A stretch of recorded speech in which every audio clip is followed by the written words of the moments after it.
What's up, good people? Jungle Link here, hope you're doing well. Pretty flat day for cryptos. Not a lot going on, but the winner of the day is Dogecoin, up about 13% at the time of recording. Now, we currently have the SEC doing what it does best. Flip-flopping positions and trying to reopen settled issues. The title of this article is Untimely and Irrelevant. Ripple Challenges SEC Request for Financials. Ripple's lawyers argued that the United States Securities and Exchange Commission had more than enough chance to obtain additional documentation before the deadline. And when was this deadline? Well, it turns out it was August of 2021. I would say they're a little bit late here. And why is it important all of a sudden? Like, if they needed this information only because they lost? That's kind of strange. You think if it was important, they would have asked for it and fought for it way back then. Again, they're just grasping for straws here. Lawyers representing Ripple Labs have argued that the SEC's request to examine additional financial documents is invalid. They argued that the deadline has passed and the materials are irrelevant. Sounds right up the SEC's alley there.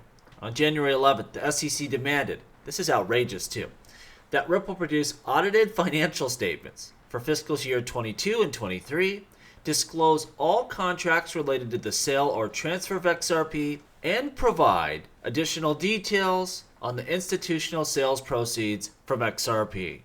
However, the deadline for requesting materials during the fact discovery phase concluded on August 2021. Ripple argued that the SEC had ample opportunity to demand what materials it deemed necessary. In fact, the parties already have litigated whether post-complaint discovery was proper, and in the course of that discovery dispute, the SEC never argued that post-complaint discovery was relevant to remedies, but instead took the position that post-complaint conduct was entirely irrelevant to the case. So not only did they not bring up the fact that we need this information when they should have by the deadline, August 2021, they actually stated, you know what, that stuff, post the complaint that happened after the lawsuit, that's irrelevant. That's what they said when it suited them, and now they are changing their tune once again. They're famous for this. And, their plan of attack is not well thought out, and it's not grounded in law or fact. They just, from moment to moment, try to bend the court to their will. And I believe this conduct comes straight from the top, straight from Gary Gensler. These aren't some rogue attorneys, rogue regulators. He's setting the tone, and you see the rest of that agency acting accordingly. Now, what do you know? Another crypto hack, user data lost, and this time it was Trezor. And remember back to the Ledger devices, and that company lost all the users' data. Now, the real bad thing they did is they downplayed the extent of the hack. At least Trezor seems like, for now, is being transparent. Trezor users who have contacted its support team since December 2021 may have been affected by the incident. Hardware Wallet, Trezor, has flagged a security breach that exposed the contact information of nearly 66,000 users. Trezor identified unauthorized access to a third-party support portal on January 17th. Users who have interacted with Trezor support team since December 2021 may have had their data accessed by this incident. And this is problematic because then they have all your contact information, what your name is, the fact that you are a Trezor user, and you're investing in cryptocurrencies, and they can make much more believable phishing attacks to individual users. More likely to be successful, have the user think, wow, this must be valid, they know everything about me. They click on a link, next thing you know, boom, there goes all their crypto. Be on the lookout for this kind of stuff. And always be careful. Anytime I get some sort of weird wackadoo email, even if it seems, legit, if it seems correct, I ain't clicking on no links, people. I'm going to go to the website. I'm going to look for the information direct. You can't trust anything out there. Now, this hack hasn't, put anyone's funds at risk or the security of the actual hardware wallet, of course.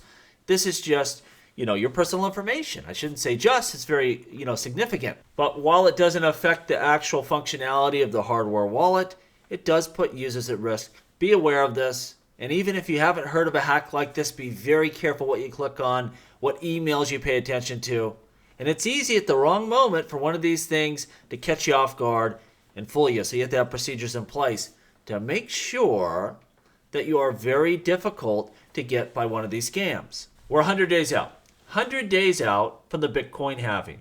What does this mean post Bitcoin ETF approval? A lot of people are saying these ETFs are going to change everything. The halving cycle, you name it. The Bitcoin halving has proven to be an important benchmark for traders trying to time the market.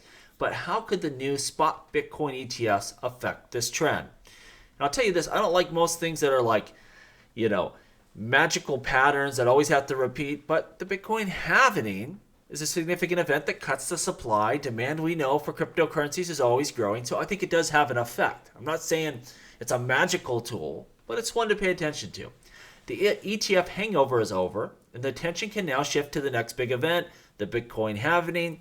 And like most of these events on our calendar that we're like waiting for, usually the day of that event, specifically for the halving, isn't the moment where we see a lot of price action. But it does make a difference over the long haul. And I think that's what the halving does as well. When that happens, you're going to be sitting around looking around, and it's going to appear as if nothing has happened. You're not probably going to see Bitcoin go skyrocketing on that specific day, but it does change a key metric, and I think it has effect over time. And it usually doesn't take that long for that effect to start showing. The Bitcoin event is 100 days to go, and past halvings have had direct correlation with Bitcoin bull runs. But could this one be different? That's always the thing. And usually it is different to some extent, in ways that we can't even imagine or predict. But at the same time, this has been a pretty steady one. And I think a lot of that has to do with, because it's not just a magical pattern, it's the fact that you really are affecting the supply of Bitcoin, which affects the actions of a lot of various industry players, including miners. And so as you are lowering supply with rising demand, I think it's fair to say it's going to have an effect. Through these halving cycles, a consistent pattern has emerged. There appears to be 5 stages: significant rally before the halving, check; brief correction, period of consolidation, major bull run, and then steep correction. Again, over time, I think we'll see a softening of a lot of this stuff. We probably won't always have those big blow off, crazy runs and massive drops in value. Mainstream adoption will help smooth a lot of that out, but we're not there yet. This is still early stages here, and I look for crypto to be very volatile, at least in the next few years. Now, we have those Bitcoin ETFs. They're live, they're trading, and what's next? Of course, none other than options. They're trying to now push through options, and this could have a lot of effects. Of course, that opens the door for a lot of manipulation, and they're always saying the crypto market is manipulated, and it is, but traditional markets are as well. And we know what comes with options trading. Gary Gensler may not want to admit it, but there's plenty of manipulation within the traditional finance market as well. And we see now CBOE, the largest U.S. options exchange, has filed with the SEC on January 5th to offer options linked to the Bitcoin exchange traded product. It's just a matter of time. We're going to see options as well. Celsius Network getting ready to sell 56.8 million Polygon tokens, Polygon Matic tokens. The tokens currently have a market worth of $44.5 million, and they've been moved to exchanges as part of its commitment to repay clients affected by its collapse. So this is something we're going to have to put up with as we go forward. A lot of these companies that went bust in the last crypto bull run, their debtors want to get paid, so they're going to have to sell off a lot of these crypto assets. Now, is 56 million worth of Matic enough to crater, the market for Matic or affect the broader crypto market? No. But again, it's not going to be the last asset we see this for. So probably will be some increased selling going on as we start to unwind some of these failed companies and start to repay back some of those creditors that are owed. And of course, the original investors whose Matic that probably was, they're probably not going to get much, if anything. And that's really why we need new laws here. If I have my crypto on Celsius, and thank goodness I didn't, and they go under, well, that's my crypto. It should go back to me first. It shouldn't go to pay Celsius's creditors. Like, that's their failure, not mine.